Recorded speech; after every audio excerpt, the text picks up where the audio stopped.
یہ دیکھو نا ابھی تو وہ کیا اقبال نے کہا لڑکیاں پڑھ رہی ہیں انگریزی، قوم نے ڈھونڈ لی فلاح کی راہ. ہیں جی یہ ڈرامہ دکھائے گا کیا سین، پردہ اٹھنے کی منتظر ہے نگاہ. ہم جب کہتے تھے کہ اوئے حضرت جنید بغدادی سے کسی نے پوچھا نا کہ جناب بتائیں ایک عورت مرد سے تعلیم حاصل کر سکتی ہے، تو حضرت جنید بغدادی نے فرمایا بھئی پڑھنے والی رابعہ بصری ہو، پڑھانے والا بایزید بستامی ہو، جو کچھ پڑھا جا رہا ہو وہ کلام اللہ ہو، اور جہاں پڑھایا جا رہا ہو بیت اللہ ہو، تب بھی جائز نہیں ہے. لیکن قوم کہتی تھی یہ مولوی بڑے شدت پسند ہے. میں نے کہا تم نے کیا لیا اس تعلیم سے؟ یہ حوریان مغربی دل و نظر کا حجاب. اقبال کہتا ہے یہ مغربی حوریان جنہوں نے تمہیں بڑا سارا کچھ دکھایا بنا سوار کر، کیا دیا انہوں نے؟ ایک شخص کے موبائل سے ہیں جی ہزاروں عزتیں تار تار ہوئی ہیں، ایک شخص کے موبائل سے. اقبال نے کہا یہ ڈرامہ دکھائے گا کیا سین، پردہ اٹھنے کی منتظر ہے نگاہ. ایک پردہ اٹھائے تو دیکھو تمہارا بنا کیا ہے. اور جہاں عزت دے کر تعلیم حاصل کر لی ہو اس تعلیم سے تو بندہ بھوکا مر جائے، یہ بہتر نہیں ہے. جب ہم کہتے تھے کہ جناب نہیں اس طرح نہیں جائز، اس طرح نہیں ممکن، یہ حالات خراب ہو جائیں گے. قوم کے مولوی بڑی شدت پسند ہے جی، مولویوں کو جدت ہونی چاہیے. میں نے کہا جدت سے تم نے کیا لیا ہے؟ اب تو بغیرت بن کے جینے والی بات ہے. تم نے بتاؤ کوئی پوچھنے والا ان سے ہے کہ یہ بنا کیا ہے؟ اور اس میں تو بڑے بڑے پردہ نشینوں کے نام ہیں. پہلے دن نام آیا کہ بڑے بڑے وفاقی وزراء کے نام ہیں، لیکن نام دبا دیے گئے، کوئی نہیں پوچھنے والا. اس سے بھی بڑی بات ہو جائے گی کوئی پوچھنے والا نہیں ہے، اس لیے کہ ہم نے جو آنکھیں بند کر لی ہیں، ہم نے جو حضور کے دین کو، جب حیا کی بات ہو اور جی کون چل سکتا ہے اسلام پر، میں نے کہا تم اسلام پر نہیں چل سکتے، دو خراج اپنا، دو بے حیائی کا خراج دو نا. ایک شہر کی ایک یونیورسٹی سے یہ تعداد نکلی ہے، اور تم مجھے بتاؤ ہم جب پیٹ پیٹ کے مرتے ہیں نا کہ دین دین دین، ہمیں یہ سمجھ آ جاتی ہے کہ قوم بھی کوئی مستحق نہیں ہے دین کی، اور قوم کا بھی کوئی دل نہیں مانتا دین کے. اگر قوم کا دین دیکھنا ہو تو ان کی شادیوں میں چلے جاؤ. حضرت امام حسین کے کربلا کے اندر صرف آواز ہوئی اونچی رونے کی تو حضرت امام حسین نے آ کر کہا خیموں میں کہ خبردار اب آواز کسی کی اونچی ہو. اور کوئی آواز کسی بات پر اونچی نہیں ہوئی، علی اکبر کا لاشا دیکھ کر اونچی ہوئی تھی، علی اصغر کا لاشا دیکھ کر اونچی ہوئی تھی. ہاں یہ حسینیت ہے. کہا خبردار کسی کی آواز بھی بلند ہوئی، آواز بھی غیر محرموں تک نہیں جانی چاہیے.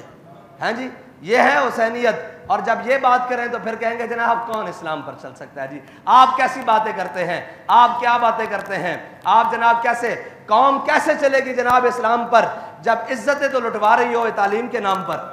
اور کوئی تعلیم کے نام پر عزت لوٹ کے چلا جاتا ہے، کوئی بے نظیر کارڈ کے نام پر عزت لوٹ کے چلا جاتا ہے، کوئی جناب انکم سپورٹ کے نام پر عزت لوٹ کے چلا جاتا ہے، کوئی ہیلتھ کارڈ کے نام پر عزت لوٹ کر چلا جاتا ہے. یہ ہے وہ نظام، یہ ہے وہ جمہوریت، یہ ہے وہ جس کا راگ الاپتے ہوئے آج 76 سال گزر گئے ہیں. اب تو تعلیم کے لیے عزتیں نہیں بحال، بلکہ اس نظام میں تو پیسے دے کر عزتیں لٹوائی جا رہی ہیں. ہاں جی ایک تعلیم یہ ہے کہ مفت حاصل ہو رہی ہو، ایک ہے کہ پیسے دے کے ایک ایک سیمسٹر کے، اور ایک ایک جناب وہ جو ہیں سسٹم کے، اور ایک ایک ایم بی اے اور جو بھی ان کی تعلیمی نظام ہیں، ایک ایک سال پورا کرنے کے لیے لاکھوں کی فیس دے کر عزتیں لٹوائی جا رہی ہیں. یہ نظام تعلیم دیا.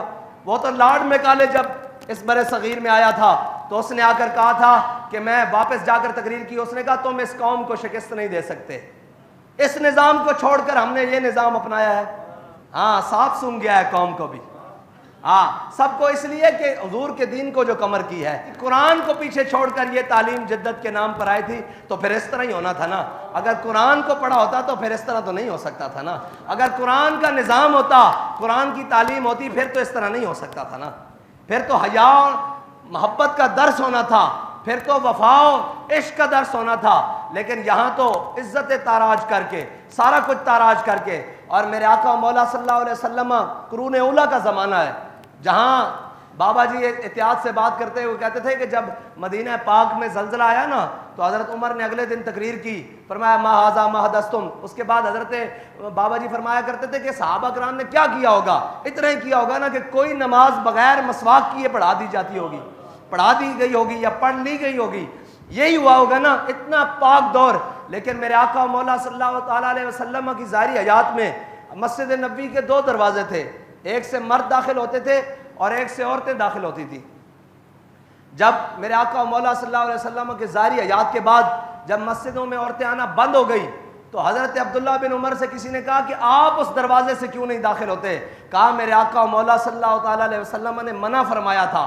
کہا اب عورتیں تو نہیں آتی؟ کہا حضور نے جو منع کر دیا تھا میں نے اس دروازے سے اندر نہیں جانا.